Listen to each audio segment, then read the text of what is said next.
Hi folks, and welcome to another video. I've been very busy the last few weeks. Just before Christmas I had a lot on at work, so no time to make videos. I had a little bit of a play about with some valve stuff just before Christmas. You remember that big old bush radio from the Radio Waifs and Strays video? Well, I recapped it, you know, put all new capacitors, new wires and etc, had it working lovely. Put it on my bench about 3 weeks ago, turned it on, and the power switch went poof. So that was no good. And then right after Christmas I got my Hallicrafter's Sky Buddy, which is fully working and everything. Had that on the bench hoping to listen to some radio over Christmas, and poof, the output transformer went. Now they're well known for going bad, so I'll have to get that one rewound, but that was a little bit annoying to say the least. And then I started some work on that Cossawobulator, and I just got fed over over Christmas. It's big and bulky, and I know very well the sort of person I am. I just like moving on to new projects and doing different things. So the Cossawobulator is sitting in the back of the car at the moment. It'll come in again. Now, this is a Grundig Melody Boy 1000. It's been on eBay for the last 3 or 4 weeks, on offer at £5 starting price. There was no takers. I saw it a few days ago, and well, obviously I saw it a few weeks ago, but kept looking at it and thinking, I've got enough stuff, but in the end I just bought it, and it cost me £6.60 or something, whatever it was. The seller was totally honest. He said there was bits missing, it wasn't working, it's not in the greatest condition, but underneath it, and this is what I always look at with these sets on eBay, is what sort of condition could it be in. And I've got quite a few Melody Boys, and most of them spares, because they do wear quite easily. All Grundig radios of this sort of era wear quite easily. Now, the main things to watch for is the chrome pitting. That happens quite a lot on the bigger yacht boy sets. You know, they're pretty good sets, but you'll see the chromes all start to pit and bubble up. This one looks in pretty good condition underneath all the dirt and paint spots and everything. We'll go around it in a minute. It is missing one of these knobs here. Now, if anyone can 3D print these, please let me know, because I think if you were to offer them on eBay you'd get quite a lot of buyers, because I bet you 90% of the sets turn up on eBay, these Melody Boys, are missing one or more of these knobs. They'd be quite easy to do, even if you did it as a whole knob, and then you know, painted this silver metal bit on afterwards. I don't think you'd notice, you know, if you used a high quality silver paint.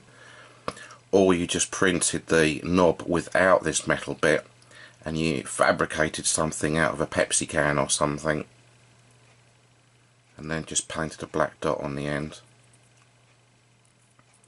So if anyone can 3D print these, I think any Grundig Melody Boy owners would love you. And it seems to be quite an easy thing to do. You have to excuse me, I've had an awful cold over Christmas as well. So let's have a look at the set. Anyone who knows these radios knows there were 2 versions. One, this sort of wooden effect grill, and one with a brushed aluminium grill. Now, this radio is in a bit of a state. I've got various bits like the volume knob, and it's got a sort of lug missing here, which I think is in the back of the radio. It's got the screws missing from the bottom, so I can pull a case off the chassis. There, that's the bottom of the speaker, you can see just there. So I've got to be careful. I just lifted it out the box and didn't realise it had been taken apart. So one of these knobs is missing. The end of the aerial cap get that, oops, the end of the aerial cap's not missing, although it's broken off, I think, in transit, annoyingly. The worst thing it's missing is it's missing the battery box cover and the mains lead cover. There would have originally been a space for a mains lead there, though the UK plug won't ever fit in that. Luckily, and this is where buying crappy old radios comes in, I do have another one. Now this is one of my spares radios. Let's get this out a minute. So this is one of my spares sets. As you can see, I've already robbed the knobs off it. It's got the wrong aerial in it, but can you see what I mean about the state of the grill? You know how they wear. This is all sort of tarnished, and you wouldn't ever refinish that. And also the chrome wears quite a bit. See, the writing's missing. So this one actually has got the battery box covers to it. So I'm going to use those. There they are. This one, someone's done a little bit of work over that over the years. I don't know what for, maybe to pull the mains lead out. But at least it's got to, they sit roughly like this, with these two bits here being the base that the radio sits on. So we've got covers for it. We've got one knob. I'm going to have to glue that tip on to the antenna, but the radio itself, I'll get it in the dark a little bit so you can see it, or in the shadow. You can see this Melody Boy is in excellent condition. There's no scratching of the chrome. The top isn't bad. The top's, you know, the lettering here has not been rubbed. It's absolutely filthy, but hey, a little bit of water and a toothbrush will get that off.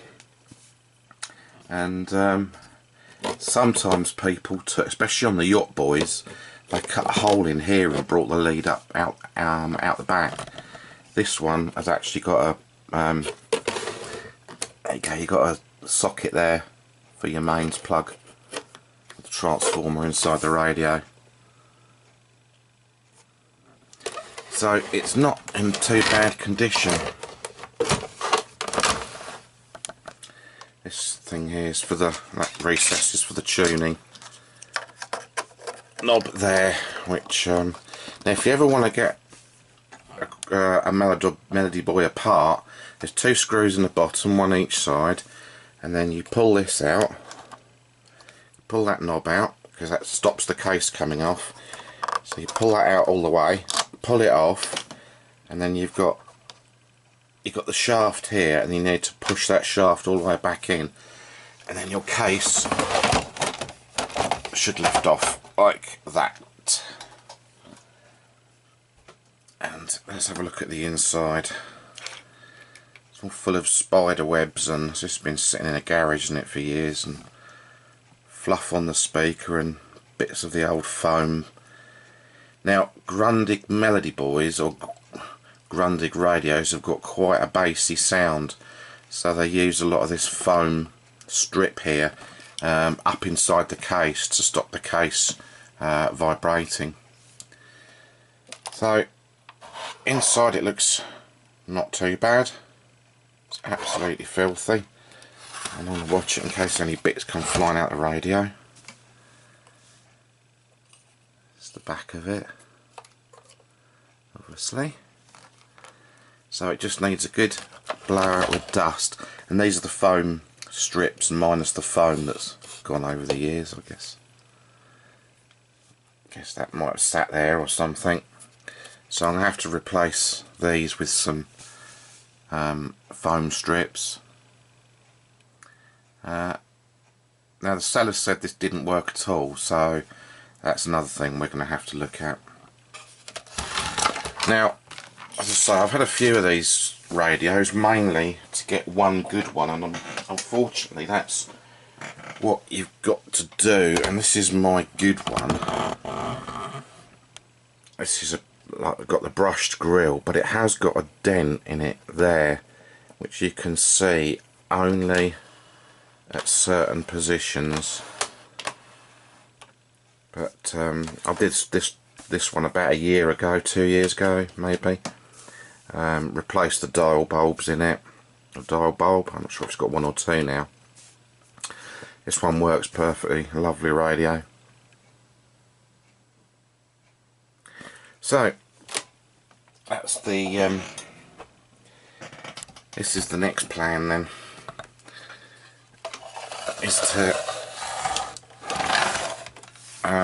what you want to do as well is put something over these, because that is a really handy thing for putting your hand when you turn the radio on and you put your thumb through the speaker. So what I should do is get this cleaned up.